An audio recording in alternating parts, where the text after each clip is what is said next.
ക്രൂശിക്കപ്പെട്ട ക്രിസ്തുവിനെ പ്രസംഗിക്കുന്നു. ദൈവ തിരുനാമത്തിന് മഹത്വം ഉണ്ടാകട്ടെ. യെശയ്യാ പ്രവാചകൻ്റെ പുസ്തകം 51 അധ്യായം ആദ്യത്തെ 2 വാക്യങ്ങൾ വായിച്ചു കേൾപ്പിക്കാം. നീതിയെ പിന്തുടരുന്നവരും യഹോവയെ അന്വേഷിക്കുന്നവരുമായുള്ളവരെ, എൻ്റെ വാക്ക് കേൾപ്പീൻ. നിങ്ങളെ വെട്ടിയെടുത്ത പാറയിലേക്കും നിങ്ങളെ കുഴിച്ചെടുത്ത ഖനിഗർഭത്തിലേക്കും തിരിഞ്ഞ് നോക്കുവീൻ. നിങ്ങളുടെ പിതാവായ അബ്രഹാമിങ്കിലേക്കും നിങ്ങളെ പ്രസവിച്ച സാറായിങ്കിലേക്കും തിരിഞ്ഞു നോക്കുവീൻ. ഞാൻ അവനെ ഏകനായിട്ട് വിളിച്ചു, അവനെ അനുഗ്രഹിച്ചു, വർദ്ധിപ്പിച്ചിരിക്കുന്നു. ഞാൻ അവനെ ഏകനായിട്ട് വിളിച്ചു, ഞാൻ അവനെ വർദ്ധിപ്പിച്ചിരിക്കുന്നു. നിത്യനായ ദൈവം അബ്രഹാമിനെ വിളിച്ചു, അബ്രഹാമിനെ വർദ്ധിപ്പിച്ചു. അബ്രഹാമിനെ ദൈവം അനുഗ്രഹിച്ചു. ഞാൻ അവനെ ഏകനായിട്ട് വിളിച്ചു, അവനെ അനുഗ്രഹിച്ചു, വർദ്ധിപ്പിച്ചിരിക്കുന്നു. ദൈവത്തിൻ്റെ അത്ഭുത സ്നേഹം അബ്രഹാമിനെ വിളിക്കുകയും അബ്രഹാമിനെ വേർതിരിക്കുകയും അബ്രഹാമിൽ വൻകാര്യങ്ങൾ നിവർത്തിക്കുവാൻ ദൈവം കൃപ കാണിക്കുകയും ചെയ്തു എന്ന് തിരുവചനത്തിലെ മിക്കവാറും എല്ലാ പുസ്തകങ്ങളിലും ആവർത്തിച്ച് നാം കാണുകയാണ്. പഴയ നിയമത്തിലും പുതിയ നിയമത്തിലും ഒരുപോലെ കാണുന്ന ഒരു വസ്തുതയാണ് അബ്രഹാമിന് ലഭിച്ചതായ അനുഗ്രഹങ്ങൾ. ഉൽപ്പത്തി പുസ്തകം തന്നെ മൊത്തത്തിൽ പറഞ്ഞാൽ അനുഗ്രഹം എന്ന വാക്ക് ധാരാളം പ്രാവശ്യം ആവർത്തിച്ചിരിക്കുന്ന ഒരു പുസ്തകമാണ്. അബ്രഹാമിനെ ദൈവം വിളിച്ചതിനെക്കുറിച്ച് പിൽക്കാലത്ത് യോശുവയുടെ പുസ്തകം 24 അധ്യായത്തിൻ്റെ 2 വാക്യത്തിൽ പറയും, ഇസ്രായേലിൻ്റെ ദൈവമായ യഹോവ ഇപ്രകാരം അരുളി ചെയ്യുന്നു, നിങ്ങളുടെ പിതാക്കന്മാരായ അബ്രഹാമിൻ്റെയും നാഹോരിൻ്റെയും പിതാവായ തേറഹ് പണ്ട് നദിക്കക്കരെ പാർത്ത് അന്യദൈവങ്ങളെ സേവിച്ചു പോന്നു. എന്നാൽ ഞാൻ നിങ്ങളുടെ പിതാവായ അബ്രഹാമിനെ നദിക്കക്കരെ നിന്ന് കൊണ്ടുവന്നു കനാൻ ദേശത്തൊക്കെയും സഞ്ചരിപ്പിച്ചു. അവൻ്റെ സന്തതിയെ വർദ്ധിപ്പിക്കുകയും അവൻ ഇസ്ഹാക്കിനെ കൊടുക്കുകയും ചെയ്തു. ദൈവം അബ്രഹാമിനെ അനുഗ്രഹിച്ചു. ദൈവം അബ്രഹാമിനെ വർദ്ധിപ്പിച്ചു. അബ്രഹാമിൻ്റെ പഴയകാലം അത്ര ശോഭനമായിരുന്നില്ല. അബ്രഹാമിൻ്റെ പൂർവ്വകാലം വിഗ്രഹാരാധിയായി കഴിഞ്ഞ കാലമായിരുന്നു. അപ്പനായ തേറഹിനോടുകൂടെ വിഗ്രഹങ്ങളെ ഉണ്ടാക്കുകയും വിഗ്രഹങ്ങളെ ആരാധിക്കുകയും ചെയ്യുന്ന ഒരു പതിവുള്ള വ്യക്തിയായിരുന്നു അബ്രഹാം. അബ്രഹാം സത്യദൈവ വിശ്വാസി ആയിരുന്നില്ല. അബ്രഹാം ജീവനുള്ള ദൈവത്തെ അറിഞ്ഞിരുന്നില്ല. അബ്രഹാമിന് ദൈവത്തെ പരിചയമില്ലായിരുന്നു. എന്നാൽ സ്വർഗത്തിലെ ദൈവം, നിത്യനായ ദൈവം അബ്രഹാമിനെ വിളിച്ചു, അബ്രഹാമിനെ വേർതിരിച്ചു, അബ്രഹാമിനെ പുറപ്പെടുവിച്ചു. അബ്രഹാം ദൈവത്തെ വിശ്വസിച്ചു, അബ്രഹാം ദൈവത്തെ അനുസരിച്ചു, അബ്രഹാം ദൈവത്തിൻ്റെ വിളി കേട്ട് പുറപ്പെട്ടു. ദൈവം അബ്രഹാമിനെ തന്മൂലം അനുഗ്രഹിച്ചു, അനുഗ്രഹപാത്രമാക്കി തീർത്തു. അബ്രഹാമിനെ അനുഗ്രഹിച്ചു. അബ്രഹാം അനേകർക്ക് അനുഗ്രഹമായി തീരുവാൻ ദൈവം അബ്രഹാമിനെ ഉയർത്തി. അബ്രഹാമിനെ ദൈവം ഉയർത്തി വർദ്ധിപ്പിച്ചു. എല്ലാ നന്മകൾ കൊണ്ടും ദൈവം അബ്രഹാമിനെ അനുഗ്രഹിച്ചു. വേദപുസ്തകം വായിച്ചു വരുമ്പോൾ നാം എബ്രായ ലേഖനം 11 അധ്യായത്തിലും യാക്കോബിൻ ലേഖനം 2 അധ്യായത്തിലുമെല്ലാം അബ്രഹാമിനെക്കുറിച്ചുള്ള ദൈവിക നിർണയങ്ങൾ നമുക്ക് കാണുവാൻ സാധിക്കുന്നുണ്ട്. അബ്രഹാം ദൈവത്തെ വിശ്വസിച്ചു, അത് അവന് നീതിയായി കണക്കിട്ടു എന്ന് വേദപുസ്തകത്തിൽ പല ഭാഗങ്ങളിൽ പറയുന്നു, പുതിയ നിയമത്തിൽ കൂടെ പറയുന്നു. അബ്രഹാം ദൈവത്തെ വിശ്വസിച്ചു, അതവന് നീതിയായി കണക്കിട്ടു. സഹോദരങ്ങളെ, യേശുക്രിസ്തുവിൽ വിശ്വസിക്കുക, യേശുക്രിസ്തുവിനെ വിശ്വസിച്ച് അനുസരിക്കുക, ക്രിസ്തുവിനോട് ചേർന്ന് പോകുക, അതാണ് ഒരു മനുഷ്യന് ലഭിക്കാവുന്ന ഏറ്റവും വലിയ സൗഭാഗ്യം. കണ്ണുകാഴ്ച കിട്ടുന്ന ഒരനുഭവമാണത്. ആന്തരികമായി വെളിവ് കിട്ടുന്നൊരനുഭവമാണ്. അകത്തെ കണ്ണ് തുറന്നു കിട്ടുന്ന അനുഭവമാണ്. വിദ്യാഭ്യാസം ഉണ്ടായാലും ഈ ആന്തരിക കാഴ്ച ലഭിക്കണമെന്നില്ല. സമ്പത്തുണ്ടായാൽ ലഭിക്കണമെന്നില്ല. സൗകര്യങ്ങളും സാഹചര്യങ്ങളും വളരെ മനോഹരമായിരുന്നാലും ആന്തരികമായ കണ്ണുകാഴ്ച കിട്ടണമെന്നില്ല. ആന്തരികമായ കണ്ണുകാഴ്ച കിട്ടുക എന്ന് പറയുന്നത് അതൊരു വലിയ അത്ഭുതമാണ്. കർത്താവായ യേശു ക്രിസ്തു ഒരിക്കൽ പറഞ്ഞു, പിതാവേ, സ്വർഗത്തിനും ഭൂമിക്കും നാഥനായുള്ളവേ, നീ ഇവ ജ്ഞാനികൾക്കും വിവേകികൾക്കും മറച്ച് ശിശുക്കൾക്ക് വെളിപ്പെടുത്തിയതുകൊണ്ട് ഞാൻ നിന്നെ വാഴ്ത്തുന്നു. അതേ പിതാവേ, എങ്ങനെയല്ലോ നിനക്ക് പ്രസാദം തോന്നിയത്. ദൈവത്തിന് പ്രസാദം തോന്നി.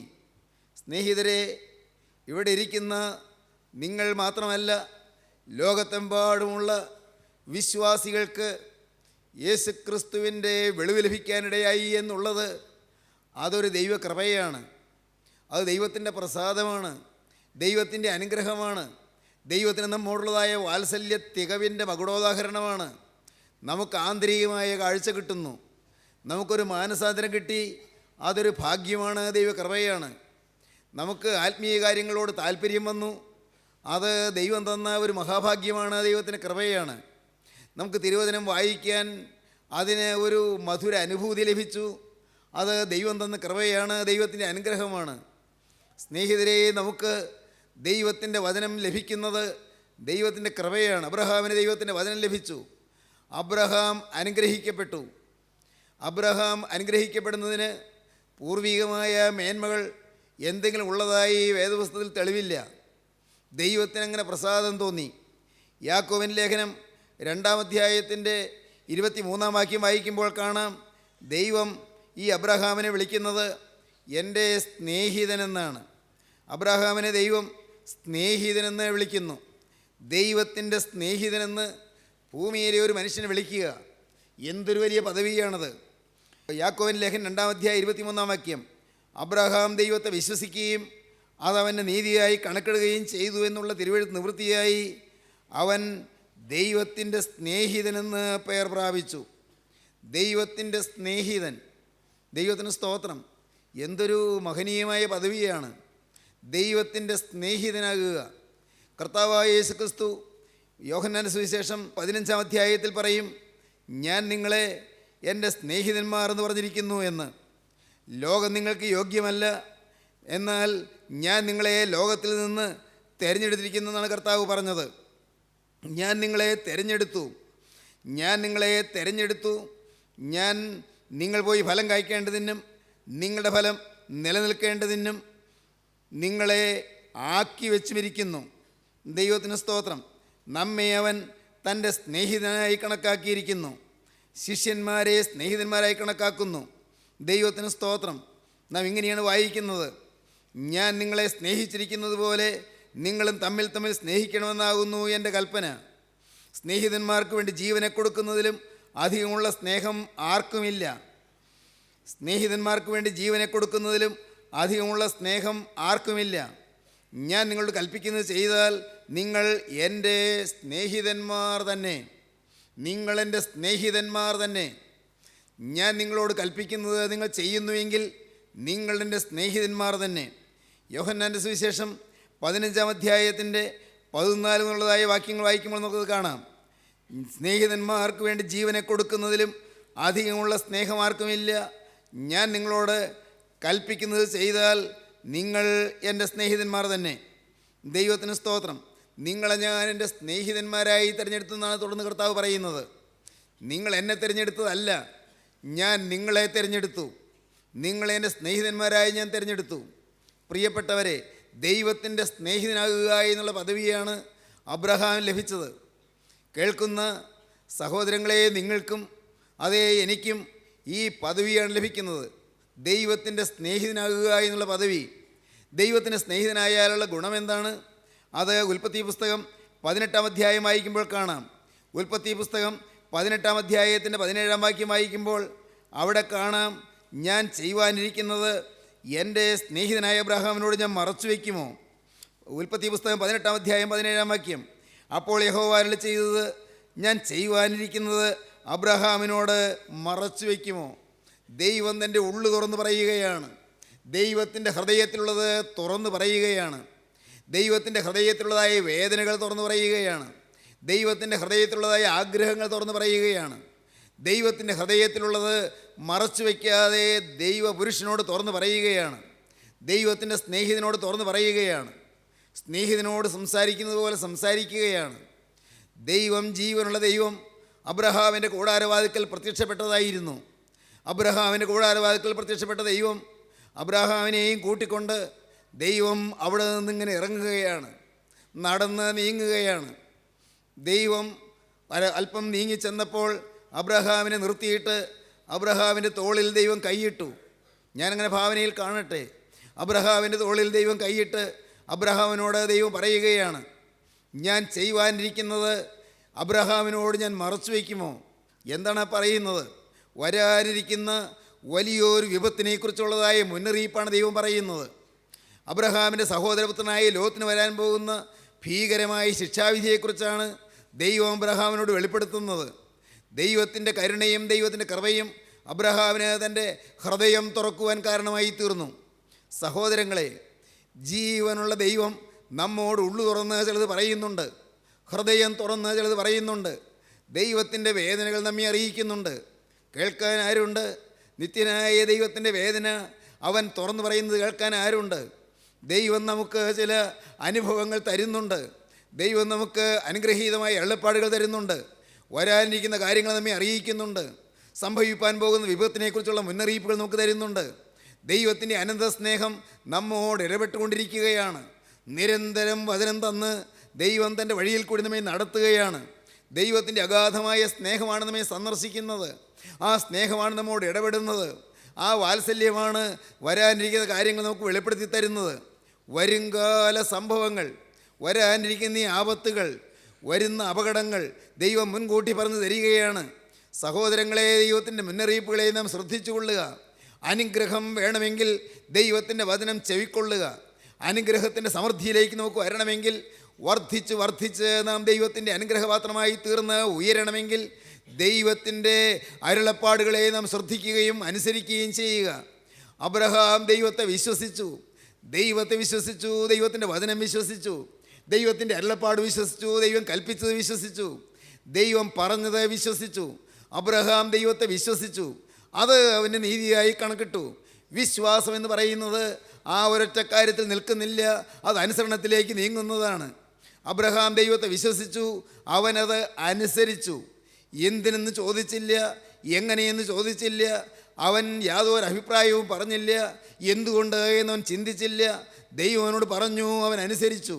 ദൈവത്തിന് സ്തോത്രം. പ്രിയപ്പെട്ടവരെ, നിങ്ങൾ ചിലരെ ഇത് കേൾക്കുമ്പോൾ ചിന്തിക്കുമായിരിക്കും, കർത്താവേ, നീ എന്നോട് നേരിട്ടിങ്ങനെ സംസാരിക്കുകയാണെങ്കിൽ ഞാൻ അനുസരിക്കാമായിരുന്നല്ലോ, ഞാൻ അനുസരിക്കാമെന്നാണ് നിങ്ങൾ പറയുന്നത്. എന്നാൽ പ്രിയപ്പെട്ടവരെ, ദൈവം നേരിട്ട് സംസാരിക്കുവാൻ ദൈവത്തിൻ്റെ തിരുവചനം നമുക്ക് തന്നിരിക്കുകയാണ്. പ്രത്യേകിച്ചും പുതിയ നിയമത്തിലേക്ക് വരുമ്പോൾ കരുണയുള്ള കർത്താവിൻ്റെ സുവിശേഷ ഗ്രന്ഥങ്ങളിലൂടെ നമുക്ക് ദൈവത്തിൻ്റെ വചനം നേരിട്ട് നമുക്ക് ലഭിക്കുന്നു. ദൈവം നേരിട്ട് നമ്മോട് സംസാരിക്കുന്നു. മകനെ, നിനക്ക് കിട്ടിയിട്ടുള്ളത് നീ അനുസരിച്ചുവോ? നിൻ്റെ ജീവിതത്തിൽ നിനക്ക് ഞാൻ ഈ തിരുവചനത്തിൽ കൂടി പറഞ്ഞു തന്നുള്ളൂ, നീ അനുസരിച്ചുവോ? എങ്കിൽ ഇനിയും കൂടുതൽ കൂടുതൽ കാര്യങ്ങൾ ഞാൻ നിനക്ക് പറഞ്ഞു തരാമെന്നാണ് കർത്താവ് പറയുന്നത്. നീ അല്പത്തിൽ വിശ്വസ്തനായോ, അധികത്തിലേക്ക് ഞാൻ നിന്നെ നടത്താമെന്നാണ് കർത്താവ് പറയുന്നത്. അല്പത്തിൽ നീ വിശ്വസ്തനായോ? മകളെ, നീ അല്പത്തിൽ വിശ്വസ്തയാകാൻ കഴിഞ്ഞിട്ടുണ്ടോ? നിൻ്റെ ജീവിതത്തിൽ ഞാൻ ഒരു സമയത്ത് തന്നതായ അരുളപ്പാടുകൾ നീ പാലിച്ചിട്ടുണ്ടോ? എൻ്റെ ഗ്രന്ഥത്തിൽ, എൻ്റെ വചനത്തിൽ, എൻ്റെ തിരുവെഴുത്തിൽ ഞാൻ പറഞ്ഞിരിക്കുന്ന കാര്യങ്ങൾ നീ പൂർണ്ണമായി അനുസരിച്ച് നടന്നിട്ടുണ്ടോ? മുഴുവനായി അനുസരിച്ചാണോ നീ മുന്നോട്ട് പോയത്? എങ്കിൽ അധികത്തിലേക്ക് ഞാൻ നിന്നെ നടത്തിക്കൊള്ളാം. നിനക്ക് ഞാൻ കൂടുതൽ വർധനവ് തന്നുകൊള്ളാം, ഐശ്വര്യം തന്നുകൊള്ളാം, കൂടുതൽ ശോഭനമായ നാളുകളിലേക്ക് ഞാൻ നിന്നെ നയിക്കാമെന്നാണ് കർത്താവ് പറയുന്നത്.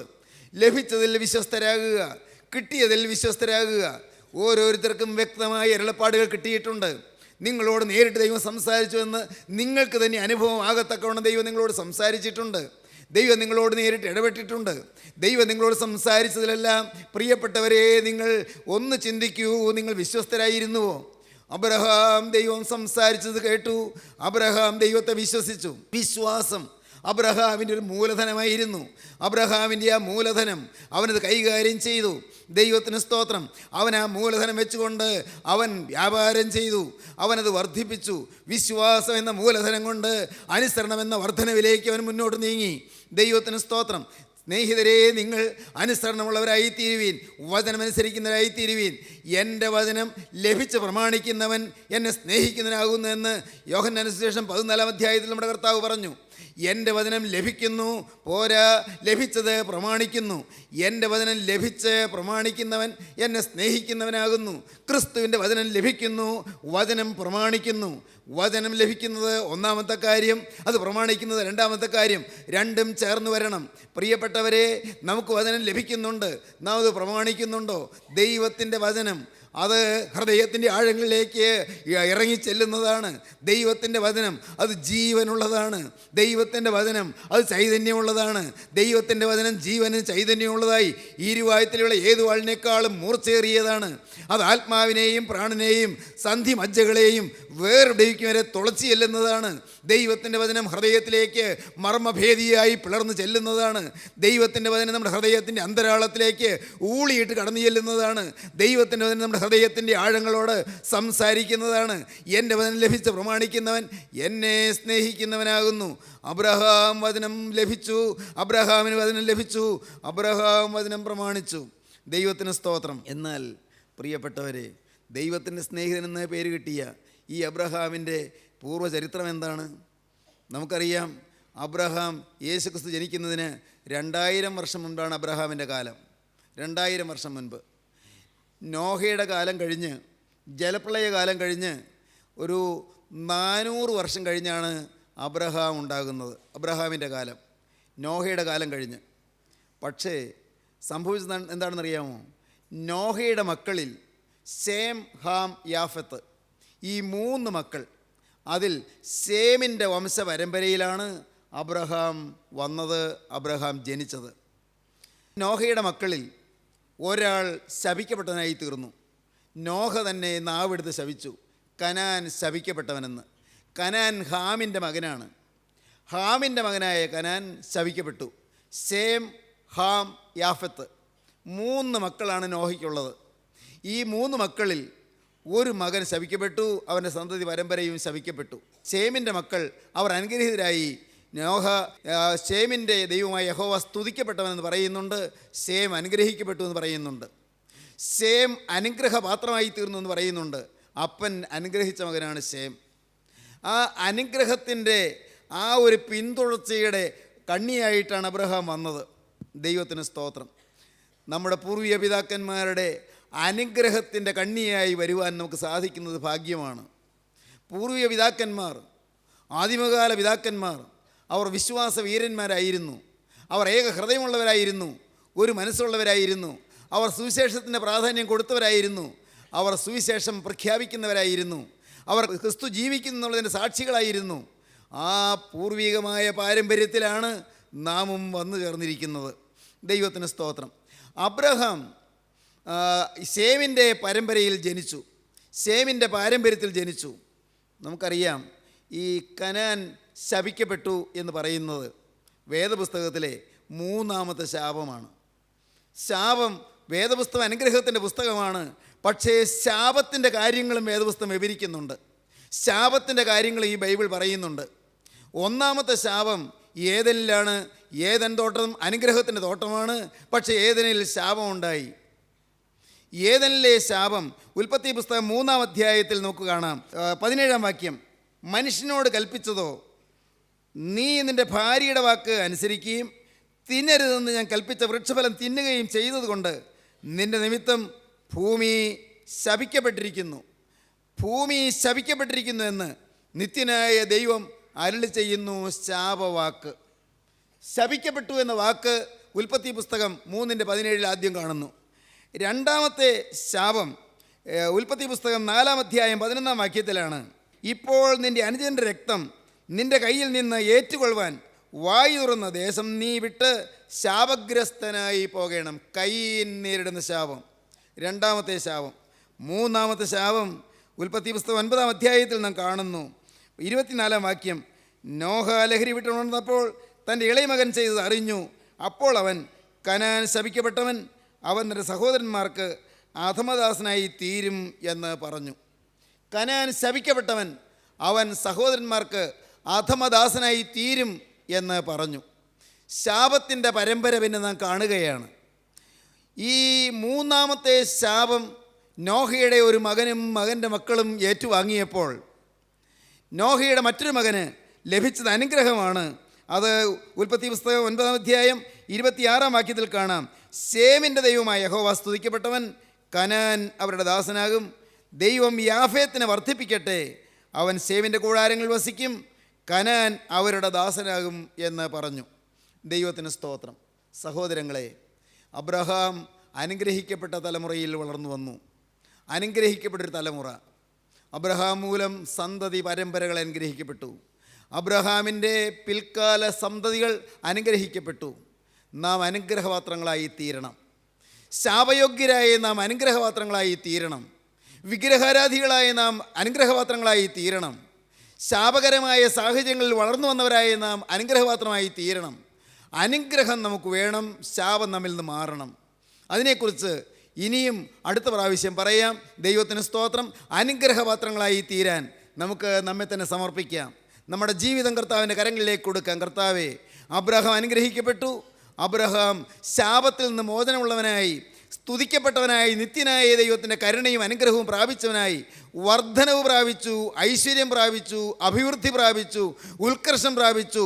തലമുറകൾ അനുഗ്രഹിക്കപ്പെട്ടു. കർത്താവേ, അനുഗ്രഹപാത്രമായി തീരുവാൻ എനിക്ക് ഭാഗ്യം തരണമേ എന്ന് നമുക്ക് പ്രാർത്ഥിക്കാം. ഞാൻ മൂലം എൻ്റെ കുടുംബം അനുഗ്രഹിക്കപ്പെടട്ടെ. കർത്താവേ, ഞാൻ മൂലം എൻ്റെ ദേശം അനുഗ്രഹിക്കപ്പെടട്ടെ. ഞാൻ മൂലം എൻ്റെ ഭാവികാല തലമുറകൾ അനുഗ്രഹിക്കപ്പെടട്ടെ. നമുക്ക് പ്രാർത്ഥിക്കാം. നമ്മെ തന്നെ സമർപ്പിക്കാം. കർത്താവിൻ്റെ കരങ്ങളിലേക്ക് കൊടുക്കാം. അനുഗ്രഹപാത്രമായി തീരുവാൻ ക്രിസ്തുവിൻ്റെ കരങ്ങളിലേക്ക് നമ്മെ കൊടുത്തുകൊണ്ട് നമുക്ക് ഇപ്പോൾ ഇങ്ങനെ പ്രാർത്ഥിക്കാം. കരുണയുള്ള കർത്താവേ, ഈ നല്ല സമയത്തിനായി ഞങ്ങളിതിനെ സ്തുതിക്കുന്നു. ജീവൻ്റെ തിരുമൊഴികൾക്കായി ഞങ്ങളിതിനെ സ്തുതിക്കുന്നു. അനുഗ്രഹപാത്രമായി തീരുവാൻ ഞങ്ങൾ ക്ഷണിച്ചതിനായി ഞങ്ങളിതിനെ സ്തുതിക്കുന്നു. അനുഗ്രഹപാത്രമായി തീരുവാനുള്ളതായ മാർഗം എന്ത് എന്ന് ഞങ്ങൾ കാണിച്ചു തന്നതിനായി ഞങ്ങളിതിനെ സ്തുതിക്കുന്നു. വചനം ലഭിക്കുക, വചനം പ്രമാണിക്കുക, വചനം അനുസരിക്കുക, വചനപ്രകാരം ജീവിക്കുക, അത് മാത്രമാണ് അനുഗ്രഹ കാരണമെന്ന് ഞങ്ങൾക്ക് മനസ്സിലാക്കി തരുന്നതിനായി ഞങ്ങൾ ഇന്ന് സ്തുതിക്കുന്നു. എല്ലാവരെയും അനുഗ്രഹിക്കണമേ, യേശുവിൻ നാമത്തിൽ തന്നെ. ആമീൻ.